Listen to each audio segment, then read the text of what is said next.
Last week, YouTube organized a YouTube Black Future Insiders event in Lagos, and it was so much fun.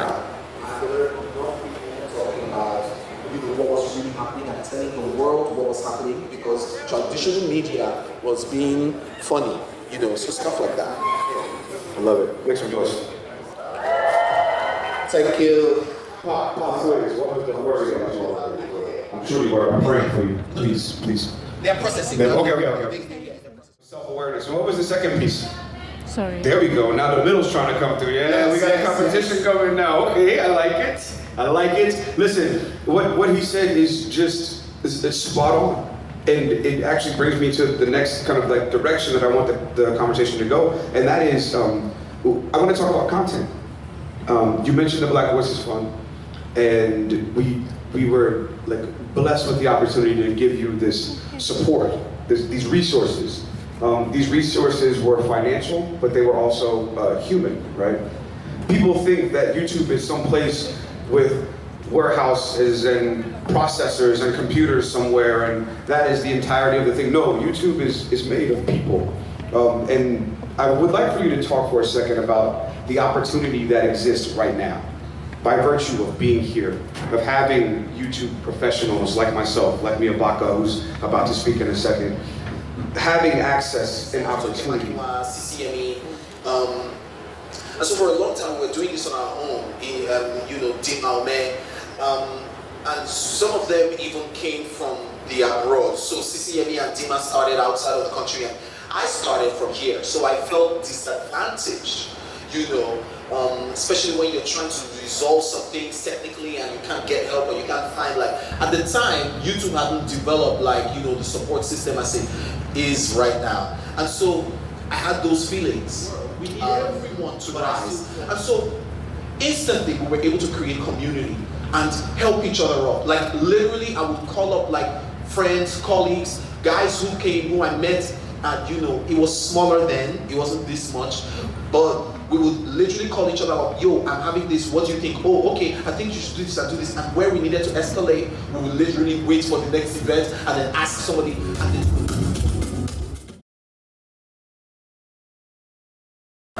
put your hands together for yourselves. You guys are an awesome crowd. Thank you all so much for being here.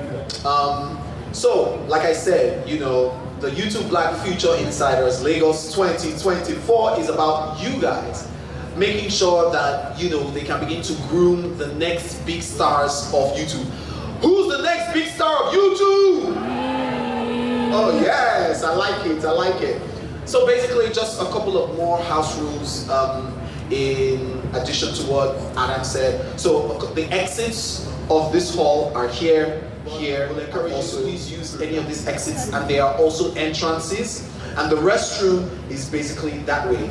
Just this door here, that's where the restroom is. You can of course get to the restroom there through those doors. There's a Wi-Fi in this place. Do you guys know? You didn't know there's Wi-Fi? Then what happened?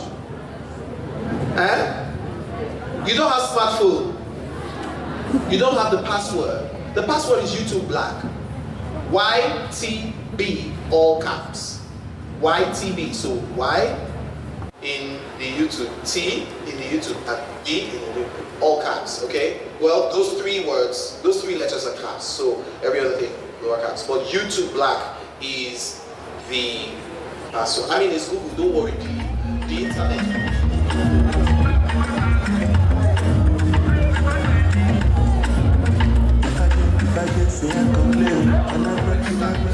Right? And for the people that was watching at that time, they were using their free videos on YouTube to generate traffic for their business, right? So, because I used to be like a social media manager for people, so I then started using YouTube to teach people how to create Facebook pages, how to create an Instagram. I mean, this was like 2018, right? A lot of people then did not use Instagram for business or Facebook for business.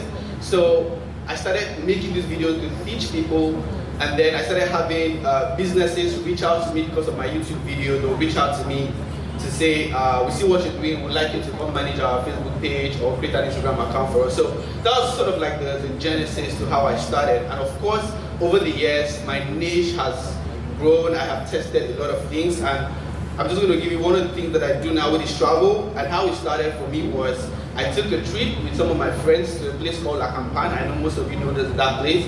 But La Campana, when we went there, it was not so popular, right? So I used my GoPro, I just did like a very short travel video, and just me and my friends having fun. And then when I went back home, I posted the video.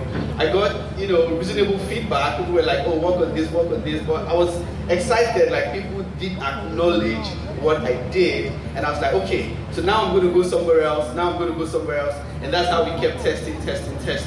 And then the real estate part just came because I love properties, right? So for me stepping into this multi-million-dollar homes, I was like, yo, so you mean to tell me a millionaire is going to buy this house? So I stepped into it, I touched the kitchen cabinets, I went into the living room. It was like me living my childhood dream, right? So I was like, you know what, I'm going to teach it, I'm going to show people these things that I'm so excited about. So that was pretty much the genesis of how everything started. So you're running with very interesting. I mean, like what you're saying now, it sounds. Finally, we got some nice souvenirs, or shall I say gift bags. And here they are. Thanks, YouTube. Ciao.